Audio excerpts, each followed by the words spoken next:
And now, welcome to the Patriot Pulse podcast.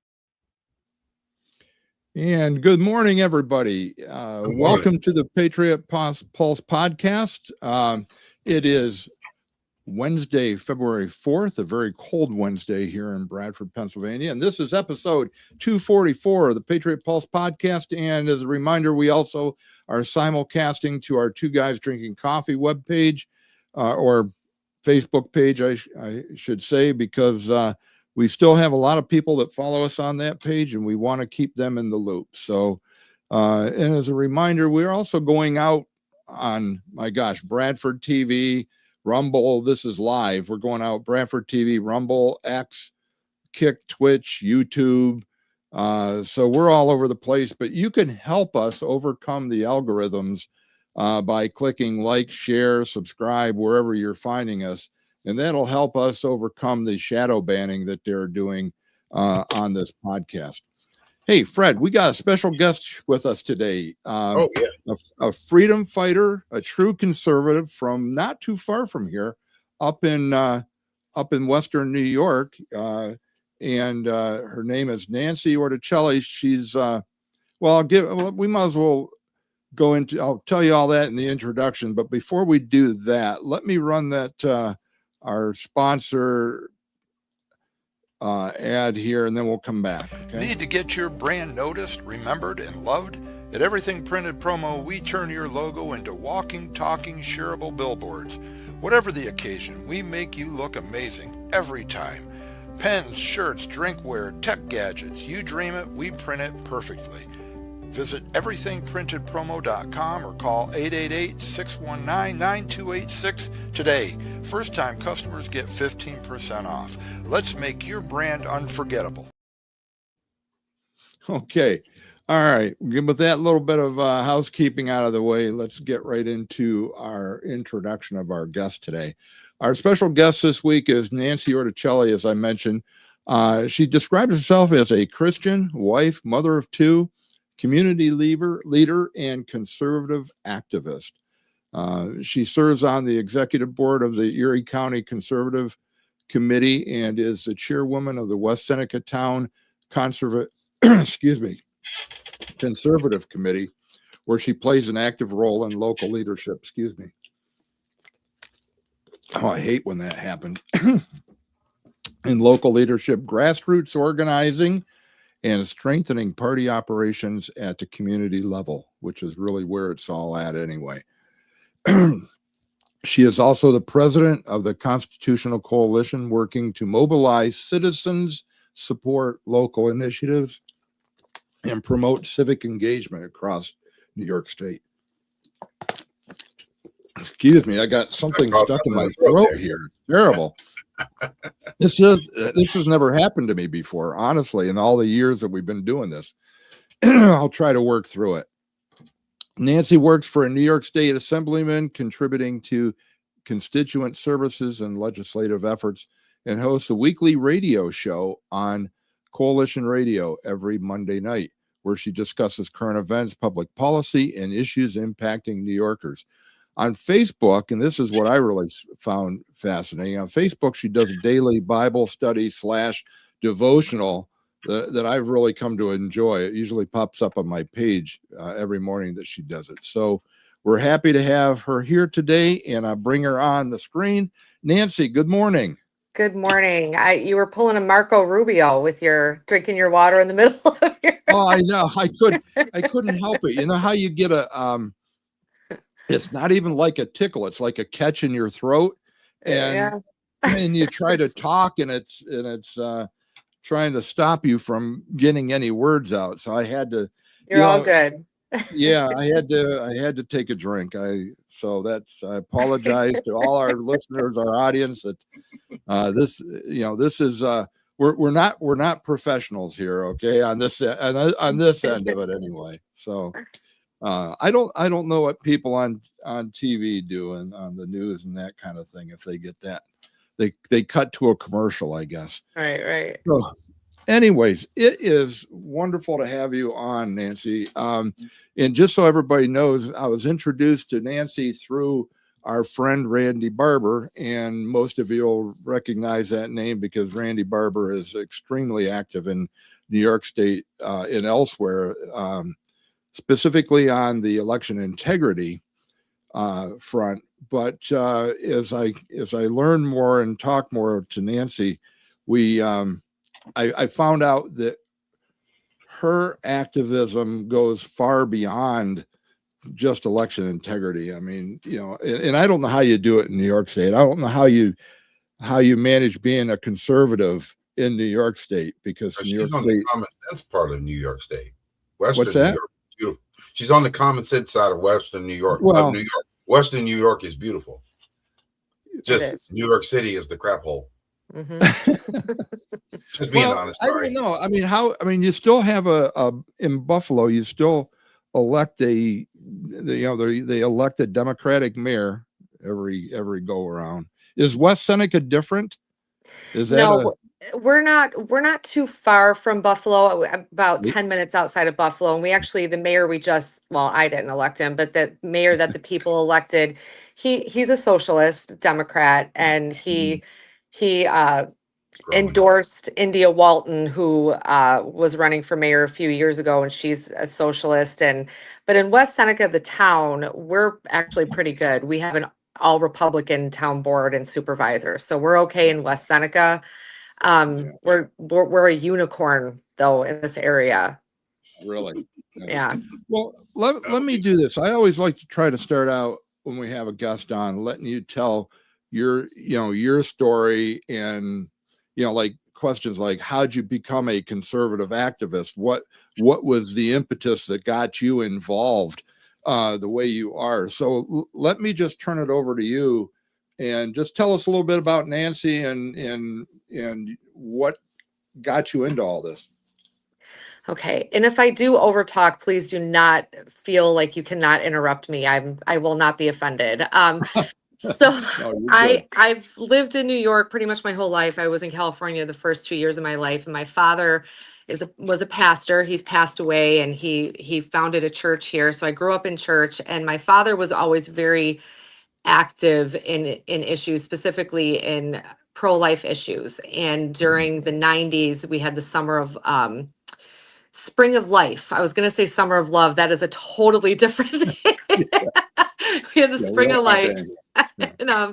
And my father was arrested for praying outside of an abortion clinic. And then he went to Atlanta, Georgia that same year to do the same thing, and kneeling and praying. And he was arrested, and the police were pretty brutal, using pressure points. And I saw my dad, on TV passing out from what they did to him, going to jail. And so I guess my father wasn't an aggressive human being. He was just believed strongly in the issues, and he did spend I believe 90 days in a correctional facility here in Western New York for praying outside of an abortion clinic. And when he left the prison, the inmates cried because he started a Bible study in there, and they were sad to see him go. But that I think is in my DNA because of my dad. And got married young, had 2 children, and it was just something always that interested me, watching what was going on politically. And then in 2013, the SAFE Act was passed here in New York, the gun law, absolutely unconstitutional. And my husband got really involved at that point and started some organizations here, did a lot of protesting, a lot of rallies, and I was home with the kids, but I, supported him. And then my children got a little older, and I started the Constitutional Coalition of New York State, I want to say about 10 years ago. It wasn't just me, it was a bunch of other people, and we wanted to continue the Second Amendment issue. But then I realized if you're a one issue group, you tend to ignore the other points of the Constitution as long as your issue gets noticed. And I thought that was wrong.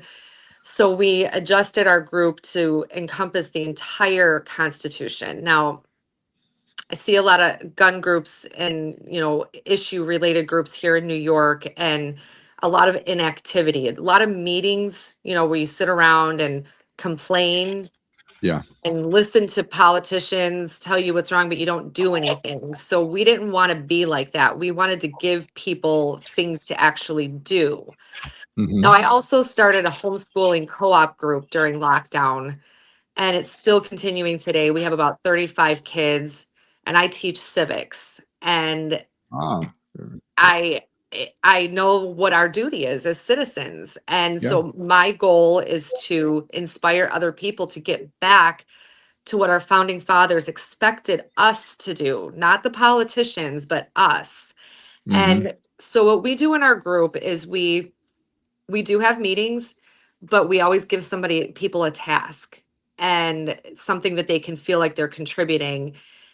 But the main thing that we do is network. We encourage other groups to start whatever your group or your issue is, as long as it's, constitutionally minded. And we provide speakers, we provide assistance, and we don't want to be the only game in town. We want everybody to be involved. So we will help good politicians. We hold a political action school once a year, based out of the Foundations for Applied Conservative Leadership. They're in Oklahoma. They send speakers and they train, and it's absolutely free. And just try to give people the tools that they need to be engaged. Because my Wow. favorite quote from the founding fathers is eternal, the price of liberty is eternal vigilance. Vigilance. It's not one Yeah. election and you're done. It's eternal vigilance. Yeah. So Well, we see what happens when uh, when conservatives get complacent. In other words, we had a good election in 2024. We got Trump reelected. We got a lot of things accomplished, and then they fell asleep a year later. Yep. correct, because you think you're okay. We won, we're done. Yeah, yeah. It doesn't work that way. And Mhm. we had a group started in Bradford here. It was conservative, a constitutional group, and it kind of rolled into, we got a John Birch Society Mhm. chapter in Bradford now, which is obviously, as you probably know, very constitutional minded. So I understand what you're saying there. That's interesting about your father. I didn't know that part of the story. And it's still going on today. It amazes me, and I can't think of her name, but there is like a 70-some-year-old grandmother that was just praying across the street for an abortion clinic, silently praying, Mhm. not, just standing there, and they arrested her and drug her off, Yes. and took her to jail because for praying. What kind of a Quietly praying society? What too. kind of a That's what's country? I'm sorry. Go ahead, Fred. What? She was quietly praying. That's what's even Yeah, worse part about that. Mhm. No yeah. words, just in her head. I mean, how are we slipping into, or are we already there? Um, this reminds you of of communist China, or I don't think Russia is that bad on prayer. They don't like it, but North Korea. I mean, you can make London. a lot of comparisons to what's happening with regard to the attack on faith in this country, and it's kind of disturbing. Well, when you realize that our foundations are based on Judeo-Christian values, Mhm. and the fact that I'm a spiritual person and I believe in a spiritual battle, and that not only were we founded on those values, we are the most powerful nation in the world. Mhm. The enemy, of course, is going to try to stifle that. So there's no logic to it. There's no logic to why would they arrest a woman praying quietly? It's illogical because it's spiritual. It's a spiritual battle. Yeah. Mhm. Yeah, I just want to do a reminder too of and Nancy, I think I mentioned this to you in our show prep. This is live, and we have people commenting on here, and I just want to remind everybody, if you want to make a comment on here in the comments section, I'll put it up on the screen. And Tom does make a Perfect example of good what he just question said. here. They can have they can broadcast Muslim prayers across city speaker systems, yet when a Christian grandmother tries to pray privately and quietly, she gets arrested. It just something wrong with this picture. Spiritual battle.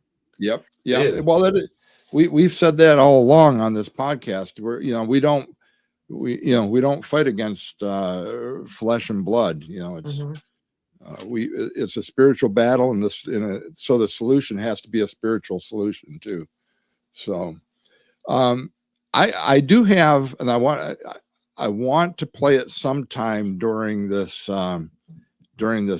hour, and maybe you can help me try to fit it in. But you sent me the video of when you shouted, when your group, and I'm assuming you were in there too. You told me your husband was the loud one in there. Yeah, he's very loud. But your group shouting down the Board of Health and making them leave whatever building, whatever meeting you were in. And I think that's important to show, because it reminds us that, our government, our bureaucracy, they try to make us think that they have the right to do things when constitutionally they don't.